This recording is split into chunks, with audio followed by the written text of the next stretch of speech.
맥스웰이 전자기파의 존재를 예측을 했어요. 1865년에. 그 전까지는 전자기파가 있는지를 몰랐던 거예요. 그러니까 인간이 이제 겨우 원시인에서 벗어난 거예요. 인간이 인공적으로 만들어낸 전자기파가 이제 한 우주공간 한 150강년에서 200강년 그 정도까지 이제 간 거예요. 근데 이제 그 사이에 외계 문명이 있다면 인간이 만든 전자기파를 검출할 수도 있겠지만, 근데 인간이 만든 전자기파는 세기가 약해요. 그러니까 거의 노이즈가 됐을 거라고. 그래서 외계인은 어디 있느냐? 페르미 역설이라고 하죠. 근데 그거는 너무 성급해요. 우리 인간이 자기 자신을 좀 과대평가하는데 이제 겨우 원시인에서 벗어난 거예요.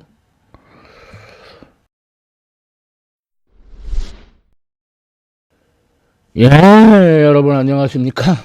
예, 빠박쌤이에요.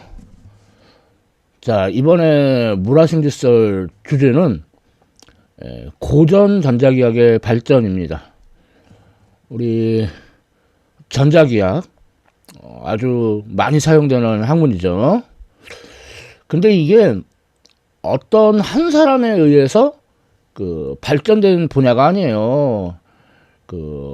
여러 사람들이 연구하고 그다음에 노력하고 그렇게 해서 만들어진 그런 학문이죠. 예. 대단한 학문이에요. 자, 시작해 보겠습니다. 먼저 자연계의 기본적인 힘, 네 가지가 있어요. 먼저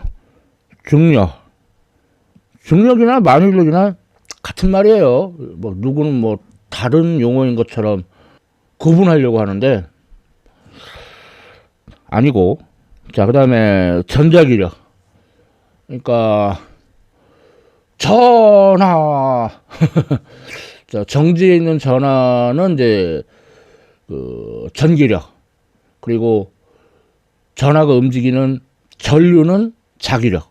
근데 사실 전하는 가만히 있으려고 해도 그거를 이제 보는 관찰자가 움직이면 상대적으로 전류처럼 보이잖아요. 그러니까 결국 전기력과 자기력은 근원이 같다고 볼 수 있어요. 전자기력. 그 다음에 강한 핵력. 그러니까 원자핵에 보면은 양성자 같은 게 굉장히 가까이 모여 있잖아요. 그래서 전자기력이 되게 강해서 원자핵이 깨질 수 있는데 그 원자핵이 깨지지 않도록 묶어주는 강한 핵력이 작용하죠. 그 다음에 약한 핵력. 요런 건 이제 베타 붕괴 같은 때 작용하는 힘인데, 자, 그래서 중력은 그러니까 매개 입자. 그러니까 마치 농구 선수가 농구공을 주거니 받거니 하면서 이렇게 두 선수가 서로 영향을 주잖아요. 그런 것처럼 질량을 가진 물체가 중력자를 주거니 받거니 해서 중력이 나타나게 돼요. 중력자, 그래비톤. 아직 발견 안 됐습니다. 이거 발견하면은 노벨 물리학상 탈수도. 자, 그 다음에 전하를 가진 물체 사이에는 광자를 주거니 받거니 해서 전자기력이 나타나요. 광자, 포톤. 자, 그 다음에 강한 핵력은 양성자나 중성자 사이에서 나타나는데, 양성자하고 중성자는 쿼크이 모여서 된 거죠. 그래서 대상은 쿼크이라고 할 수 있고, 쿼크 간에 서로 근로원을 이제 주거니 받거니 해서 강한 핵력이 나타나요. 약한 핵력은 소립자, 그러니까 베타 붕괴하고 관계 있는 소립자들, 얘네들이 W 플러스 W 마이너스 Z0, 입자가 3개인데 전기가 이제 플러스는 W 플러스, 마이너스는 W 마이너스, 중성이면은 Z0. 예. 그래서 이걸 주거니 받거니 해서 약한 핵력이 나타납니다. 그리고 얘네가 작용하는 범위는 중력이나 전자기력은 이론적으로는 무한대.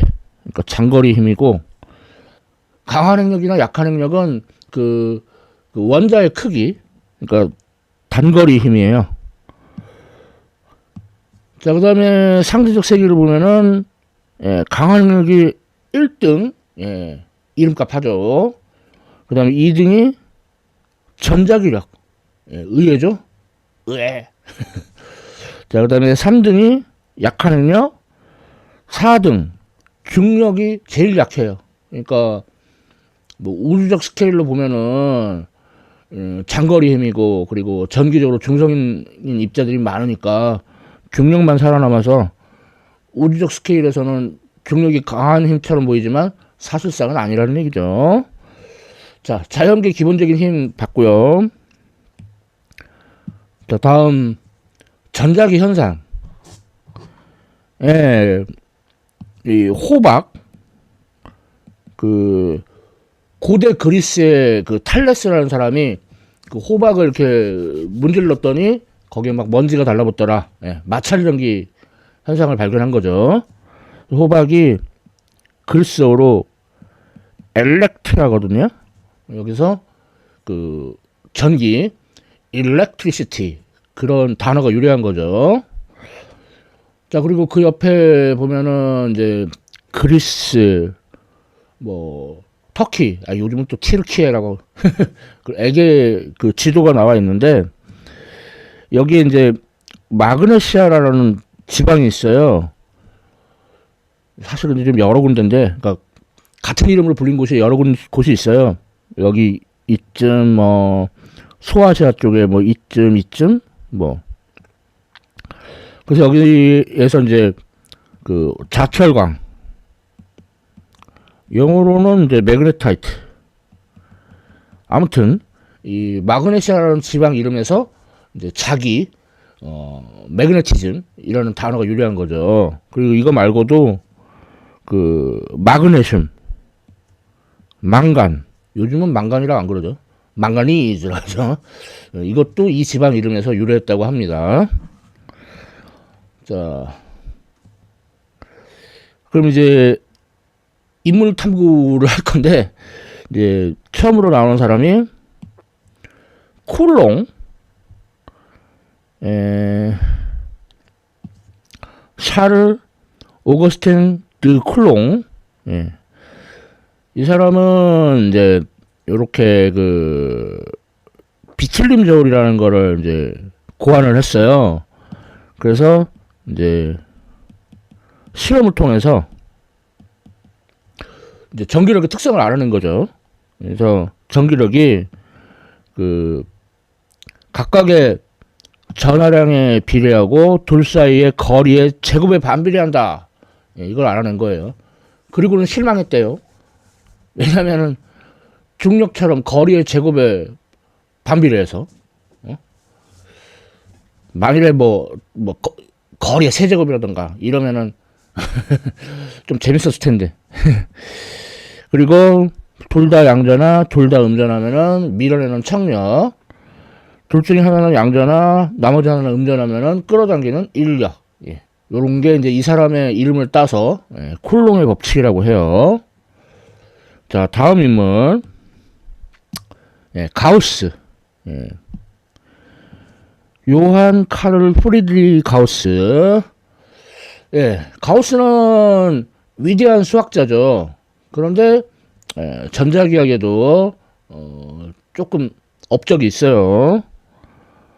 먼저 전기에 대한 가우스의 법칙.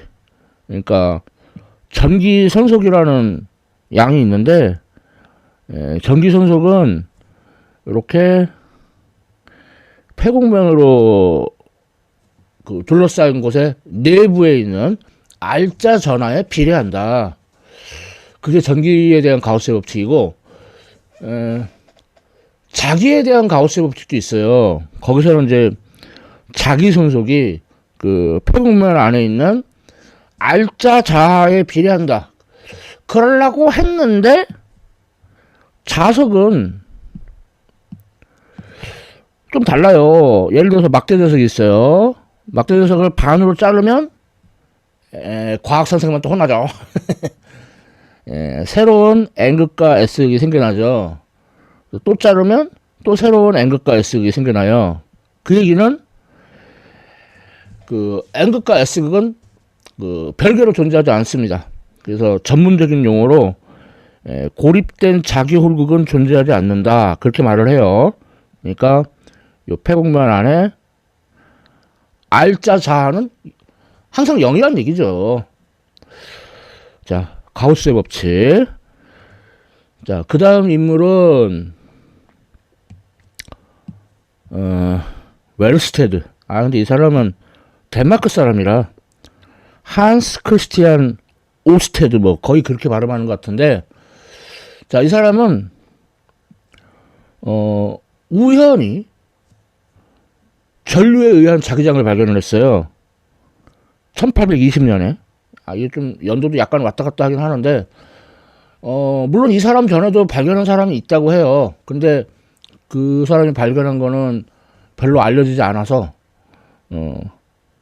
하여튼 최초로 발견한 거는 오스테드를 인정하고 있는데, 보면은 이제 이렇게 전류가 이렇게 아래로 흘러요. 그러면 일명 오른손의 법칙으로 해서 오른손 엄지손가락을 전류의 방향을 따라 이렇게 아래로 잡아요. 그럼 손가락이 이렇게 감기니까 그 자기력선이 오른쪽 편에서 올라와서 왼쪽 편으로 내려가요. 그리고 이 도선 아래쪽에서는 오른쪽으로, 도선 위쪽은 왼쪽으로 이렇게 자기장이 형성됩니다.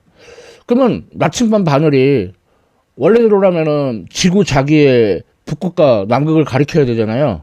그런데 이제 전류에 의한 자기장 때문에 그 딴 방향을 가리키게 되는 거죠.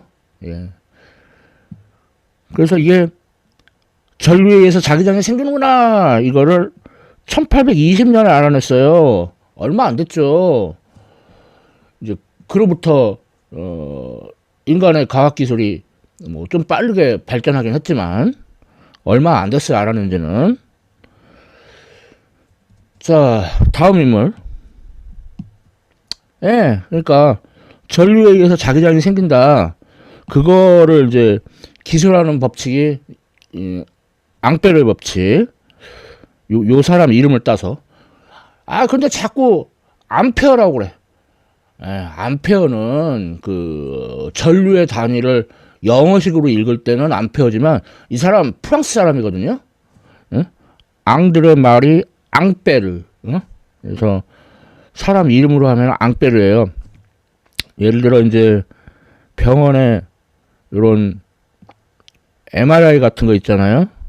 그러니까 이런 것도 뭐 앙페르 법칙하고 연관이 있다고 볼 수 있죠. 그래서 앙페르 법칙이 뭐 이렇게 폐곡선으로 둘러싸인 이 영역을 이제 통과하는 전류들에 의해서 그 자기장이 생긴다, 뭐 그런 법칙입니다. 어렵죠? 자, 다음은 비오사바르의 법칙. 이 사람은 두 명이에요. 먼저 장 바프티스트 비오, 그리고 펠릭스 사바르. 근데 이 사람은 뭐 초상화도 아니고 사진도 아니고 흉상이네. 자, 이 두 사람의 이름을 일단 비오 사바르의 법칙을 이용을 하면은 일반적인 전류 분포에 의한 자기장도 계산할 수가 있어요. 되게 복잡하죠? 복잡. 자, 이제 다음은 유명한 사람입니다. 근데 이쪽 분야 사람한테만 유명한가? 마이클 패러데이. 이 사람은 뭐 집안 형편이 불우해서 뭐 정규 교육도 못 받았고 그랬지만 뭐 거의 최정상급의 과학자가 된 사람인데, 그리고 이 사람은 과학뿐만 아니라 인격적으로도 되게 훌륭한 사람이에요. 그래서 이런 사람이 이제 위인전에 올라와야 되는데, 위인전에는 뭐 에디슨 같은 사기꾼 같은 사람이 올라가 있죠. 너무 에디슨을 비하하는 거 아닌가.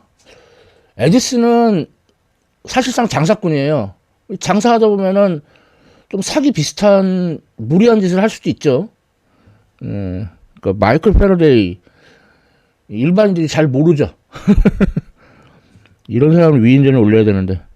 아무튼 이 사람은 이제 전자기 유도를 연구를 했는데, 그러니까 전기하고 자기를 융합한. 그래서 여기 보면은 풍채 좋으신 분. 자, 그 금속 탐지기 같은 것도 말하자면은 그 패러데이 법칙과 연관이 있습니다. 그래서 전자기 유도 현상이 뭐냐? 잠자기 유도. 자, 이건 뭐냐면 여기 이제 도선고리, 쉽게 말해서 코일이 있어요. 코일은 정지 있고 자석을 움직이거나 반대로 자석은 정지 있고 코일을 움직이거나. 아무튼 그러면 요 회로에 전지가 없는데 전류가 흘러요.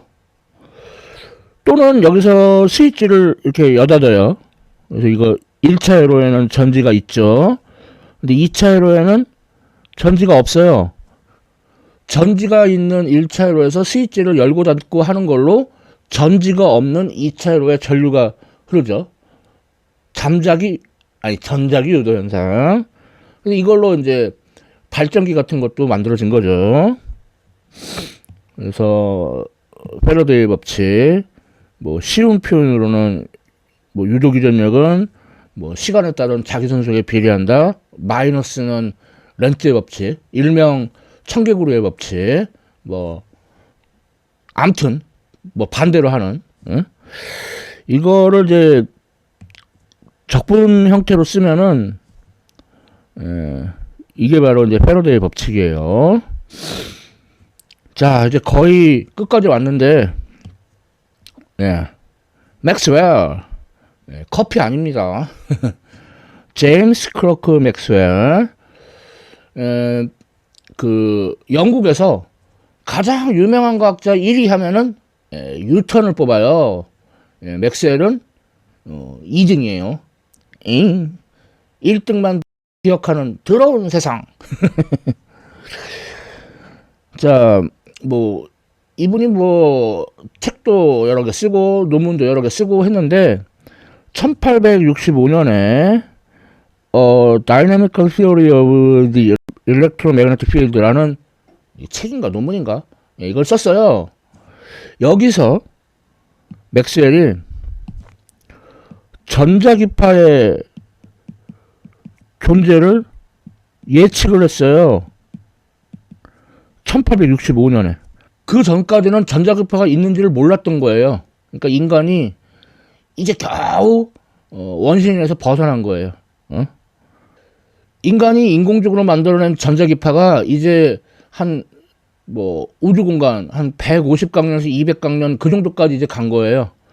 근데 이제 그 사이에 뭐 외계 문명이 있다면 인간이 만든 전자기파를 검출할 수도 있겠지만, 근데 인간이 만든 전자기파는 세기가 약해요. 그러니까 거의 노이즈가 됐을 거라고. 그래서 외계인은 어디 있느냐? 뭐 그 페르미 역설이라고 하죠. 근데 그거는 너무 성급해요. 우리 인간이 자기 자신을 좀 과대평가하는데 이제 겨우 원시인에서 벗어난 거예요. 자, 여기 이 그림은 메시의 천체 목록 1번에 있는 그 개성운이에요. 개, 꽃게, 개 안 닮았는데? 뭐 예전에는 개 닮았었대요. 자, 그래서 이제 이 사람 이름을 딴 맥스웰의 방정식 4개예요. 그러니까 지금까지 한 거를 다 그 종합했죠. 전기에 대한 가우스의 법칙. 전하에 의해서 전기장이 형성되고, 다음 자기에 대한 가우스의 법칙. 고급지게 말하면 고립된 자기홀극은 존재하지 않는다. 자, 그 다음에 패러데이 법칙. 시간에 따라 변하는 자기장에 의해서 전기장이 형성된다. 그 다음에 앙페르의 법칙. 전류에 의해 자기장이 형성된다. 근데 여기서 맥스웰이 추가를 했어요. 시간에 따라 변하는 자기장에서 전기장이 형성된다면 why not? 시간에 따라 변하는 전기장에 의해 자기장이 형성될 수 있지 않겠느냐. 맞아요. 맞습니다. 그 앙페르 맥스웰의 법칙이에요. 그래서 그 전기장이 시간에 따라 변하면 자기장이 생기고, 그럼 또 자기장도 시간에 따라 변하면 전기장이 생기고, 그러니까 전기장과 자기장이 서로 그 원인과 결과가 되면서 이 신호가 공간을 나아간다. 그게 바로 전자기파인 거죠. 그리고 맥스웰은 전자기파의 속력도 계산을 했어요. 예. 그래서 3점 빵빵 곱하기 10의 8승 미터 퍼 세컨드. 근데 이게 다름 아닌 진공 중에서 빛의 속력과 같거든요. 그러니까 빛은 전자기파의 일종이에요. 그래서 여기서 C, 이게 이제 빛의 속력, 그러니까 광학의 물리량이라고 하고, 엡실론 제로는 요거는 전기학의 물리량이에요. 그리고 뮤 제로는 자기학의 물리량이에요. 그래서 요 식 하나로, 그러니까 광학하고 뭐 자기학, 전기학, 이게 별개인 줄 알았는데 알고 보니 하나더라. 그러니까 요 식이 그거를 나타내는 아주 상징적인 식이라고 할 수 있죠. 대단해요. 자, 이렇게 해서 여러 인물들을 통해 가지고 고전 전자기억의 발전 과정을 살펴봤습니다. 예, 빠박쌤의 물화생지 썰, 고전 전자기억의 발전을 다뤄봤습니다. 예, 지금까지 시청해 주셔서 감사합니다.